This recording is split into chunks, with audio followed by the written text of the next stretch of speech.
tidak pernah menjadi besar. Yang besar itu selalu kehilat. Ibarat orang Islam itu mengatakan kalau sinagog itu musola. Musola tidak akan pernah besar lebih besar dari masjid. Tapi masjid akan jauh lebih besar dari musola. Sinagog itu begitu. Sinagog itu akan dihadiri hanya orang sedikit. Tapi beda kalau kehilat. Bahkan saya berani mengatakan kehilat itu bisa mencapai puluhan ribu orang. Tetapi tidak pernah ada sinagog puluhan ribu orang. Nggak pernah ada. Jadi dari istilah itu kita akan ditangkap oleh alam supranatural. Makanya saya katakan dalam doa tadi, kita mendirikan kehilat dan akan menjadi kehilat yang terbesar di Samarinda ini. Tuhan itu menghendaki kita itu berani bicara, saudara. Coba saudara perhatikan ketika Yesua teraniaya, Pontius Pilatus berkata, apakah benar engkau adalah putra Elohim? Jawab Yesua apa? Engkau sendiri yang mengatakannya. Itu memiliki arti bahwa apa yang kita ucapkan itu pasti terjadi. Saya ingin memberikan sedikit masukan untuk Bapak Ibu yang terkasih di tempat ini, khususnya juga untuk Bapak Gembala. Dalam kita melakukan firman Tuhan, jangan sampai ada di dalam pikiran kita yang berkata begini, wah saya ini di daerah mana bisa mendirikan kehilat yang besar. Saya kasih tahu ya Bapak Ibu, Tuhan kita Yeshua HaMashiach itu luar biasa. Amin. Dia maha besar, maha kuasa. Saya mau tanya, bisa nggak ada orang yang memberkati kehilat ini dengan ratusan juta? Sangat bisa sekali, saudara. Nah, ini modal utama kita harus seperti ini. Saya juga menghimbau, ayo kita satukan pikiran dan perasaan kita bersama. Pada waktu saya menggembalakan jemaat 8 orang, apa yang saya lakukan? Ketika saya di mimbar begini, waktu saya berdoa merem, saya bayangkan tuh 100 orang, saudara. Tapi ketika saya buka mata cuma 8. Merem 100, buka mata 8. Nggak peduli. Saudara tahu pada waktu saya menggembalakan itu, 8 orang itu pun tua-tua. Ada anak muda 1, itu pun penyakit ayan, saudara. Jadi ketika saya sedang melayani khotbah seperti ini, tiba-tiba kalau ada suara, saya langsung turun. Saya ngelayanin dulu, khotbahnya berhenti. Saya main gitar sendiri, saya khotbah sendiri, saya doa sendiri, bubar sendiri juga. Tetapi itu tidak menutup bahwa mujizat Bapak Yahweh itu pasti terjadi. Amin.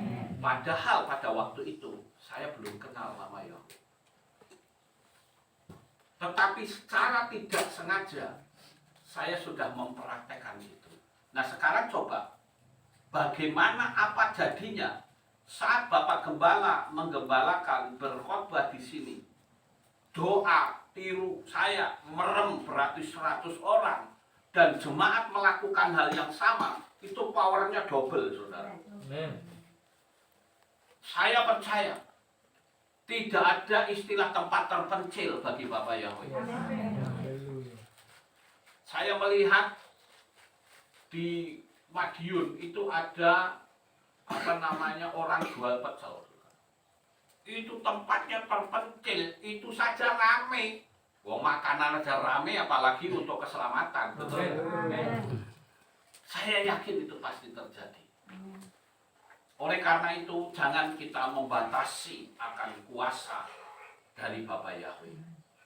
Nah, saya akan memberikan beberapa tips yang penting, dan ini juga berlaku untuk semua. Kalau misalkan video ini terupload, bagi saudara yang sedang merintis, coba praktekkan pola saya. Saya yakin pekerjaan Tuhan ini pasti akan maju dengan pesat. Yang pertama adalah saya uprek-uprek gembalanya dulu. Bapak gembala di dalam melayani harus melayani dengan penuh kasih, dengan hati. Ya. Saudara tahu dulu waktu saya menggembalakan di Magelang, jumlah jemaat pada waktu itu sudah mulai naik, sekitar 15. Dan waktu itu saya ditawari untuk menggembalakan di Hawaii. Saudara tahu Hawaii itu adalah negara bagian dari Amerika. Saat itu saya menolak. Saya katakan saya tidak. Saya akan tetap tinggal di sini karena saya sudah sangat mencintai jemaat di tempat ini. Waktu itu saya kasih nama Alpha Omega. Saya sangat mengasihi jemaat di sini. Kemudian saya ditawari lagi kemana-mana. Saya akan tetap tinggal di sini. Pernah juga saya ditawari untuk menggembalakan di daerah transmigrasi. Memang waktu itu saya sedang menggebu-gebu, sampai saya nggak mikir macam-macam. Saya ngomong sama istri saya, mau nggak mau kita menggembalakan di daerah transmigrasi. Ada gereja yang nggak ada gembalanya, tapi di daerah terpencil, terpelosok. Cuman istri saya waktu itu berkata, aku belum tertarik ke sana. Memang untuk menggembalakan jemaat di daerah terpencil itu tidak semua orang bisa. Maka saya jujur, saya kagum dengan Pak Pendeta Vinci ini. Dia menggembalakan di tempat yang terpencil, tetapi dia bisa bertahan, itu luar biasa. Enggak semua orang bisa, saya harus akui, saudara. Kalau sekedar saya berkunjung 1-2 hari nggak apa-apa. Lah kalau terus-menerus di situ mungkin nggak mampu juga. Tuhan kasih talenta itu berbeda-beda. Jadi yang pertama adalah menggembalakan jemaat dengan penuh kasih. Karena ada gembala yang menggembalakan jemaat itu dipakai hanya untuk bisnis. Ya. Dan saya katakan bahwa seorang gembala tidak mudah tersinggung dengan ucapan jemaat. Karena memang kadang-kala ada jemaat yang kurang ajar juga sih, banyak, saudara. Ya. Gembalanya salah sedikit diucek-ucek. Ya, tapi giliran dia salah nggak mau disalahin. Tapi ini kan saya bicara untuk Bapak Gembala dulu ya. Nanti setelah itu jangan sampai saudara berpikir tertawa tenang. Saudara akan kena juga nanti. Ya.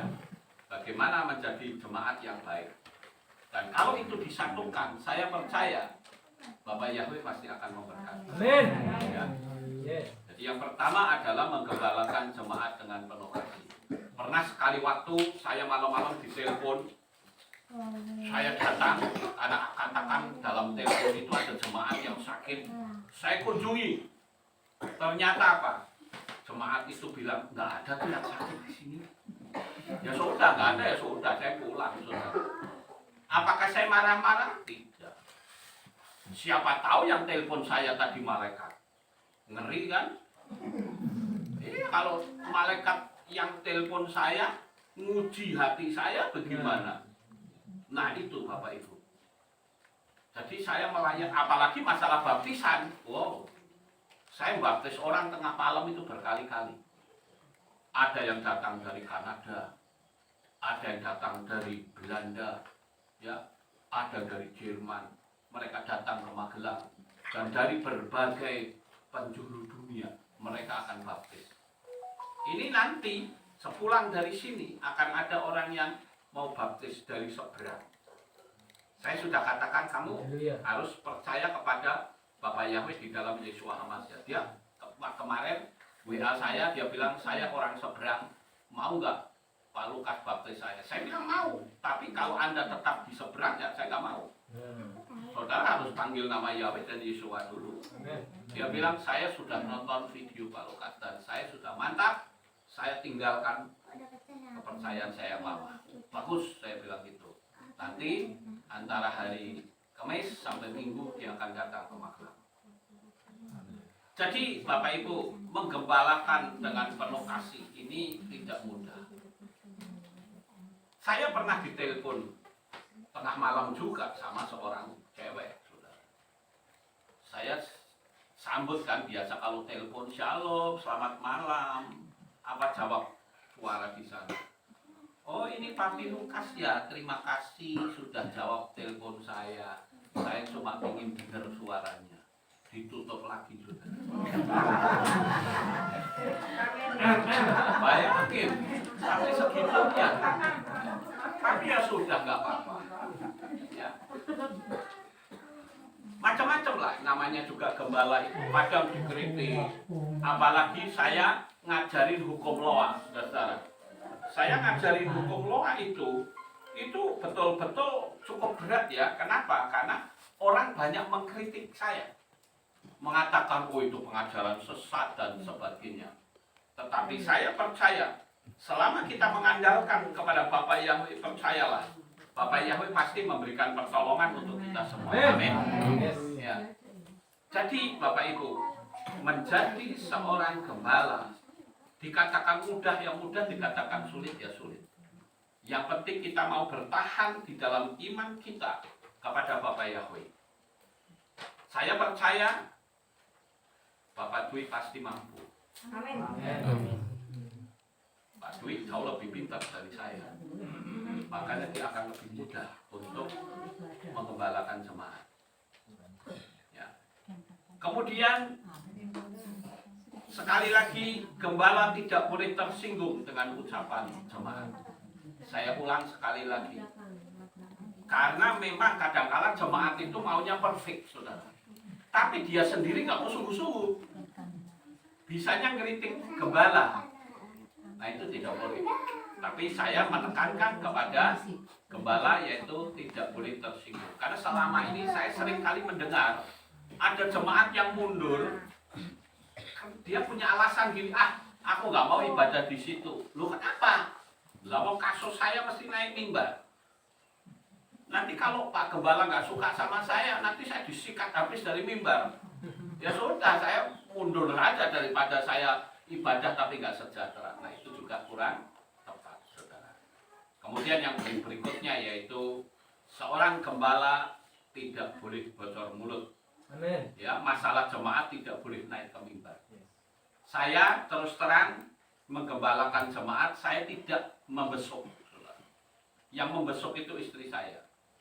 Jadi kalau istri saya itu tahu orang baru, dicari mesti ketemu. Beda dengan saya. Saya kadang-kala jujur tidak semua jemaat saya hafal namanya, saudara. Nggak hafal. Tapi kalau istri saya itu sudah kayak komputer. Semua jemaat apapun dia hafal. Sampai saat rumah-rumahnya dia tahu. Makanya saya bilang kalau ada apa-apa jangan tanya saya, tanya istri saya, dia yang tahu. Jadwal pun begitu. Karena saya menyadari bahwa saya orangnya gampang lupa. Jadi kalau mau tanya jadwal jangan saya, ke istri saya. Ya. Karena kalau saya pasti lupa, janji nggak taunya ngeblok kan, saya nggak enak, saudara. Nah, kemudian yang berikutnya ini yang harus Bapak Ibu Saudara lakukan ya, yaitu apa? Ibadah harus disiplin waktunya. Ya, sebuah kehilan kalau tidak ada kedisiplinan nggak akan maju. Saya ambil contoh di tempat saya dulu, waktu jemaat masih 8 orang. Saya ini nyambung penggembalaan dari pendeta sebelumnya. Itu ibadah sudah ditentukan loh, jam 6 sore. Tetapi jam 6 belum ada jemaat yang datang. Sehingga kehilat atau waktu itu namanya gereja itu harus ngetem dulu. Kayak apa namanya, mobil di terminal, ngetem sampai penumpangnya banyak baru jalan. Tapi sejak saya melayani, saya disiplin. Saya belajar dari seorang gembala senior saya, namanya Bapak Pendeta S. Hadi Pranoto. Itu disiplinnya luar biasa. Ibadah di Comal waktu itu jam 4 sore. Jam 4 dia langsung berdiri di belakang mimbar dan berkata, Saudara-saudara, mari kita mulai. Nggak peduli isinya cuma 3 orang, saudara. Kedisiplinan itu saya pegang. Jadi kalau saudara mau bicara disiplin sama saya disiplinnya luar biasa. Saya pernah diundang wali kota. Di situ tertera pertemuan jam 6 sore. Saya datang sebelum jam 6 sore dan ternyata belum ada yang datang. Saya kasih toleransi 15 menit, belum ada yang datang. Saya tinggal pulang. Saya mendatangi absen, saya bilang, "Pak, ini jam 6 undangannya kok belum ada yang datang?" Dia jawab, "Biasa Pak, jam karet." Ya udah, saya tak tanda tangan. "Sorry kalau pulang Pak ya." Pulang saya, saudara. Kedisiplinan itu penting. Bayangkan sebuah kehilat yang besar, kalau tidak disiplin, tidak mungkin jalan. Kalau di tempat saya disiplinnya luar biasa. Bahkan pemusik pun kalau nggak tertib, saya hentikan. Ya, di tempat saya dulu ada seorang pemuda yang waktu dia melayani itu kesono kemari, saudara. Itu saya hentikan. Saya bilang, "Kamu mau pelayanan di sono ke sini?" Saya bilang gitu. "Ya kami kan begini Pak." "Ya sudah, kamu pilih saja yang sana atau di sini." Saya tak pilih di sana. Ya udah, silakan di sana. Kenapa? Karena saudara bayangannya, kita ngajarin orang baptis pembaharuan saja harus punya komitmen. Amin. Ya, punya komitmen yang kuat. Tidak boleh kita panggil nama-nama Arab Yunani itu. Ini saya beberapa hari ini banyak sekali yang minta baptis ya. Saya bilang, "Anda siap nggak untuk tinggalkan nama Arab Yunani?" "Siap." "Oke, kalau siap saya juga siap. Mau kapan? Terserah Pak Lukas. Kalau terserah saya, sekarang." Saya selalu begitu. Ya. Tapi untuk kali ini saya tunda. Saya bilang, tunggu sampai saya pulang dari Kalimantan. Saya baru siap untuk membaptis. Ya, karena saya takutnya sinyalnya terganggu, saudara. Kan di Kalimantan ini, mohon maaf, banyak sinyal yang blank. Ya, apalagi di tempat ini nggak ada sinyalnya ini. Ya. Tapi saya bersyukur jemaat nggak bisa main HP kalau gitu. Ya. Ada nggak di sini kalau ibadah main HP? Ya, nggak ada ya, bagus. Tapi kalau di kota kadang-kala panas juga itu, saudara. Main HP, ibadah kok main HP? Ya main HP ya boleh, tapi nantilah setelah ibadah. Ya, jadi ini bicara tentang kedisiplinan, Bapak Ibu. Apalagi kita sedang menantikan kedatangan Tuhan. Jangan sampai kita ini membuat Bapak hati Bapak Yahweh cemburu. Saya katakan saudara bersyukur loh, kalau di tempat seperti ini, bukan di kota besar, ada kehilat, bersyukur. Banyak sekali orang-orang di kota besar yang ingin ibadah di kehilat, tidak bisa. Karena tidak ada kehilat yang memanggil nama Yahweh. Saya pernah melayani di Sabah, Malaysia. Saudara tahu kehilatnya di mana? Di tengah hutan, saudara. Dan saya kunjungan ke sana, saudara bisa lihat video saya. Saya kunjungan ke sana. Perjalanan ke sini pun, tadi saya shooting. Kalau saudara lihat di channel saya, saudara akan lihat nanti. Perjalanan kemari pun akan saya upload di YouTube. Membuktikan bahwa saya melayani itu tidak melihat tempat, tidak melihat orang. Amin. Yang saya lihat itu adalah ini pekerjaan Tuhan yang harus kita belakan. Ya. Kemudian yang berikutnya, gembala tidak boleh bertengkar, apalagi sampai memukul. Selesai sudah. Mungkin saudara berkata, mana ada sih? Oh ada. Saya pernah diceritain di salah satu kota, saya nggak cerita, nggak kasih tahu kotanya, saudara. Itu bapak gembala belani istrinya hanya masalah jemuran, ribut sampai pukul-pukulan pakai panci, saudara. Bubar jemaatnya, betul. Kenapa setan itu berusaha untuk merusak pekerjaan Tuhan dengan cara seperti ini? Bagi saya dari dulu dihina, dicaci maki, saya nggak masalah. Karena apa? Saya tahu bahwa saya ini adalah tempat sampah. Ada orang yang mengatakan buruk, ya sudah, saya kan harus kebal, saudara. Mau saya dionek-oneknya seperti apa, saya sudah nggak ngaruh di hati saya, karena sudah kebal. Saya juga memberitahu kepada Bapak Gembala bahwa kadangkala ada jemaat yang nakal. Ya, tapi saya tahu di tempat ini pasti nggak akan ada yang nakal. Amin.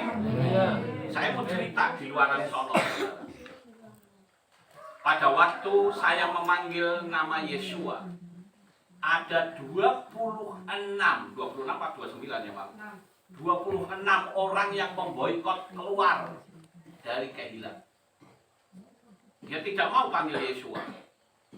Dan biasanya mereka dikasih persembahan kasih oleh sebuah bendaharanya gitu ya, orang yang bagian memberi persembahan. Tapi saya katakan kali itu biar saya sendiri. Apa yang saya lakukan? Mereka mau keluar loh, saya kumpulin, saya lakukan ritual pembasuhan kaki. 26 orang loh saudara. Saya basuh kaki mereka, saya peluk kaki mereka, saya cium kaki mereka, dan saya bisikkan di telinganya, kalau kamu di luar sana menghadapi kesulitan, cari saya akan selalu ada bersamamu.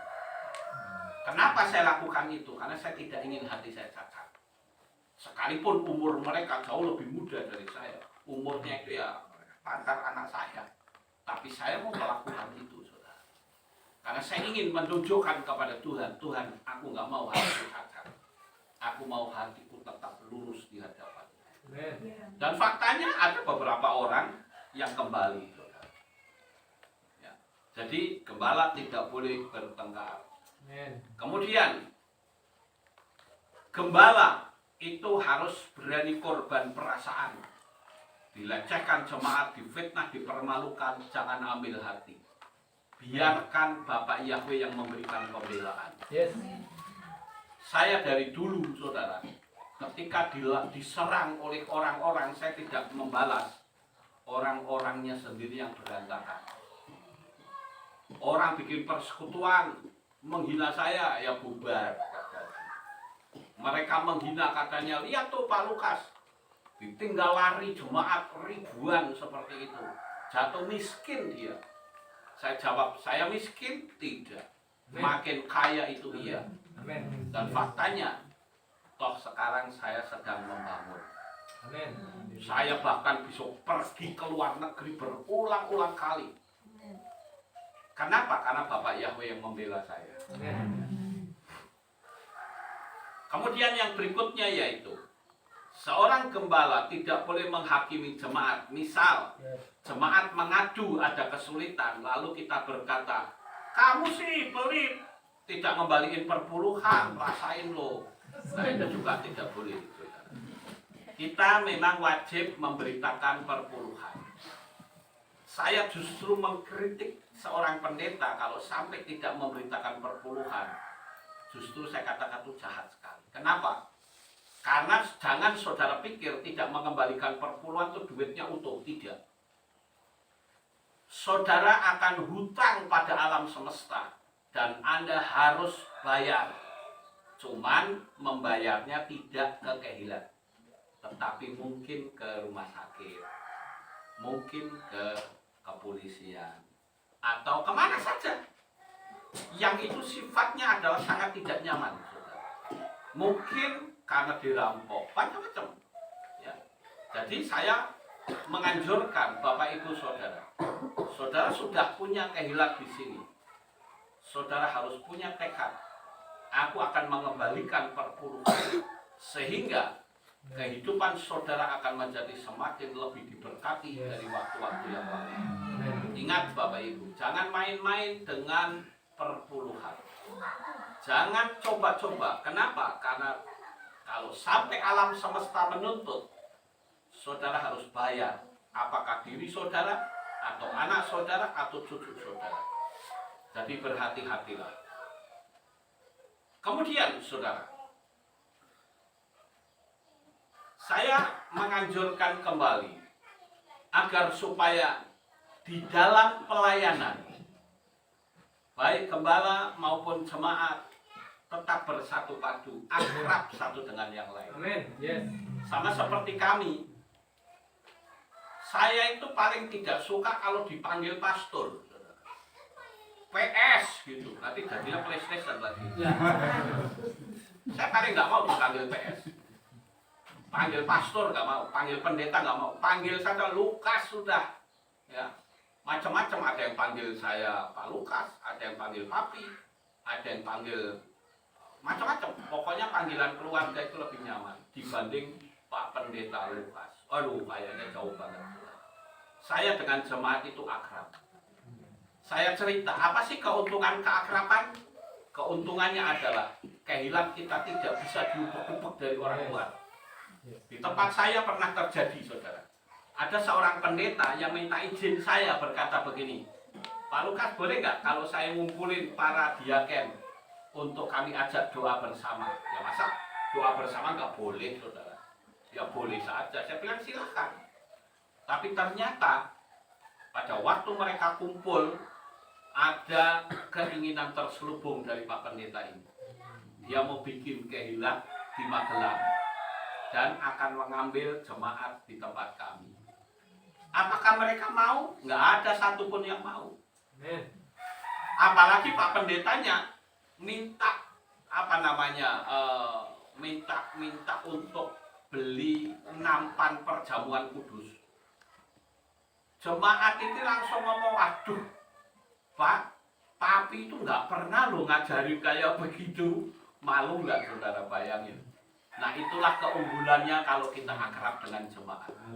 Saya yakin di tempat ini Bapak Ibu pasti bisa akrab dengan Bapak Gembala setempat.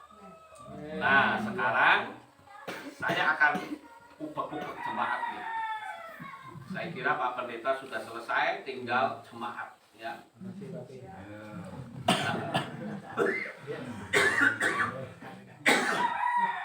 Yang berikutnya, jemaat. Jemaat kadangkala minta dibaptis tapi tidak mau ibadah di sini. Itu nggak benar, saudara. Sekali lagi saya katakan, bersyukurlah di tempat ini ada kehilangan. Di tempat lain orang cari kehilangan itu sampai nangis-nangis. Tapi saudara punya kehilangan luar biasa. Jadi saya menghimbau agar supaya jemaat jangan pernah meninggalkan kehilangan ini. Amin.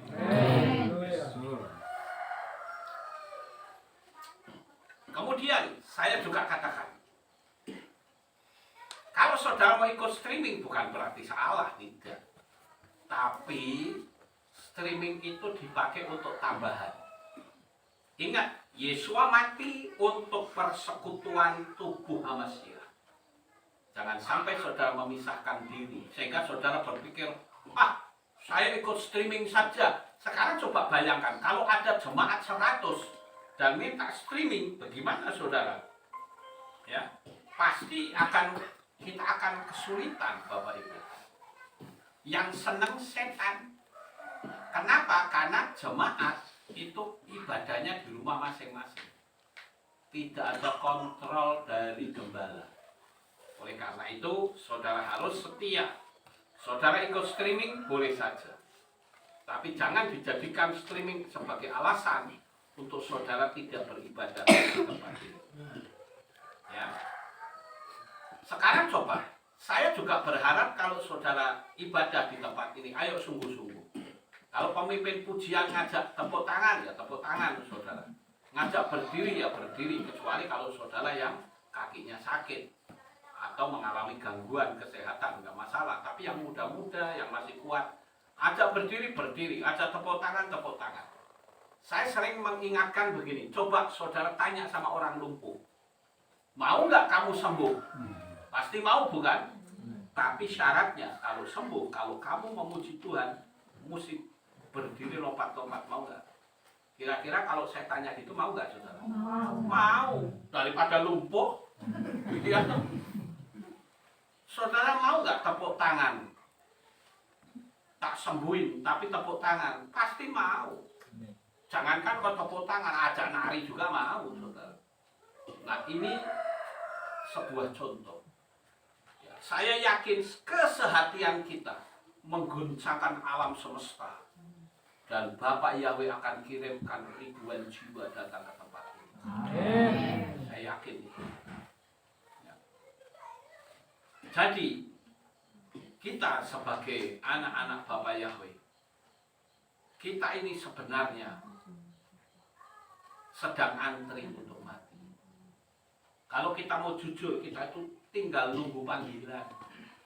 Cuman harapan saya jangan sampai ada jemaat yang dipanggil sekarang, tetapi kita akan rapture bersama-sama. Ya. Karena kalau rapture itu enak, saudara, nggak perlu mati. Tubuh kita akan diubah dengan tubuh kemuliaan. Ya. Kita ini mau dibakar dengan api yang kekal loh. Tetapi Bapak Yahweh di dalam Adonai Yeshua HaMashiach menyelamatkan kita. Apakah bangga coba kita? Ya. Jangan kita menganggap enteng tentang keselamatan. Nah, Bapak Ibu, hal yang berikutnya adalah jangan ada pertengkaran antar jemaat, apalagi menyangkut masalah uang. Saya katakan jangan sampai saudara terjebak dalam soal keuangan. Menghadapi masalah, saya ajarkan saudara praktek hukum Loa. Saya dari dulu mempraktekkan hukum Loa dan hasilnya luar biasa. Loa itu law of attraction, hukum daya tarik menarik. Kenapa saya bisa bolak-balik ke luar negeri? Saya ke Israel aja sudah 7 kali. Ya.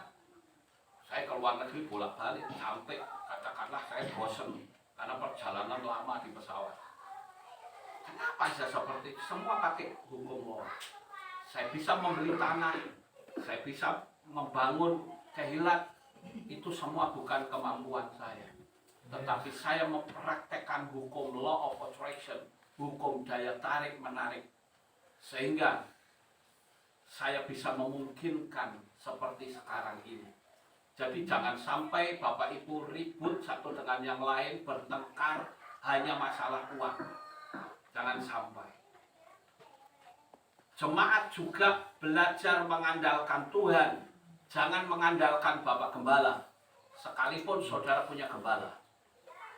Beberapa waktu yang lalu ada jemaat yang saya sebut namanya Saudara Darwoto. Dia ini adalah seorang supir truk yang mempraktekkan hukum Loa sampai akhirnya truknya itu 14 unit kalau tidak salah. Nah, sekali waktu truknya itu kedatangan setan, saudara. Malam hari saya ditelepon jam 12:30. Dia teriak-teriak, dia bilang, "Papi tolong saya, papi tolong saya." Saya bilang, "Stop, jangan ribut. Kamu bicara dulu yang tenang. Ada apa?" Dia bilang, "Di truk saya didatangi Banaspati." Tahu Banaspati di Kalimantan nggak ya? Banaspati itu setan api itu loh. Ya. Saya bilang, "Kok kamu tahu di mana?" Saya lihat di belakang setir ada 2 atau 3. Saya bilang, "Saya nggak mau datang ke kamu. Kamu sudah tak ajari kok. Praktek dulu. Kalau nanti kamu tidak bisa, baru tak datengin saya." Saya bilang gitu. Saya kasih tahu bahwa setan tuh kalah sama kamu. Nggak usah takut.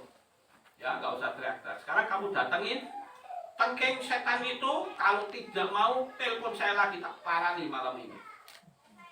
Dan ternyata sampai pagi dia tidak telepon. Dia ibadah Sabat, saya tanya, "Gimana toh?" "Oh, setannya lari," kata. "Nah kan, kenapa mesti ngandalin saya? Oh, kamu punya kuasa kok." Saya kasih tahu Bapak Ibu, saudara yang hadir di tempat ini adalah orang-orang istimewanya Bapak ya. Dan saya kasih tahu di dalam diri saudara itu ada power, ada kekuatan yang luar biasa. Jadi jangan suruh-suruh Pak Gembala dipanggil. Apa-apa Pak Gembala. Bukan begitu. Saudara punya kuasa. Kalau saudara tidak mampu, baru minta tolong Pak Gembala. Maksud ya Bapak Ibu? Jadi saudara itu menjadi jemaat yang dewasa. Gitu loh. Belajar mengandalkan Tuhan. Karena saya katakan dalam penderitaan yang hebat sekalipun, Saya dari dulu pernah, saya belum, saudara banyak belum tahu. Saya waktu menggembalakan di Magelang, saya beli sabun saja tidak bisa loh. Adanya sabun super busa yang buat cuci piring, ya tak pakai buat mandi, buat sabunan. Begitu selesai, udah kayak digigit semut, ya nggak apa-apa. Yang penting bau wangi kan gitu. Tetapi saya punya prinsip, saya pantang meminta kepada siapapun kecuali kepada Bapak Yahweh. Saya berharap tips yang saya bagikan ini Bapak Ibu Saudara bisa praktekkan. Saya percaya tidak lama lagi KPI Palaran ini ya akan bertumbuh dengan sangat luar biasa.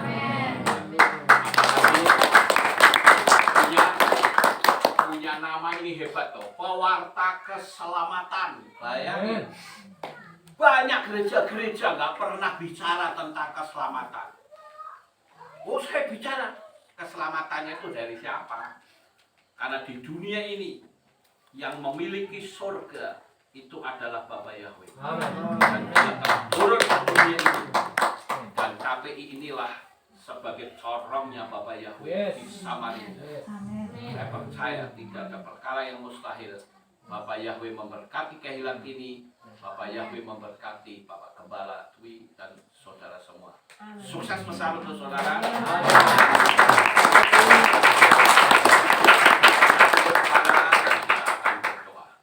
Kami mengucapkan terima kasih dan syukur kepadamu ya Bapa.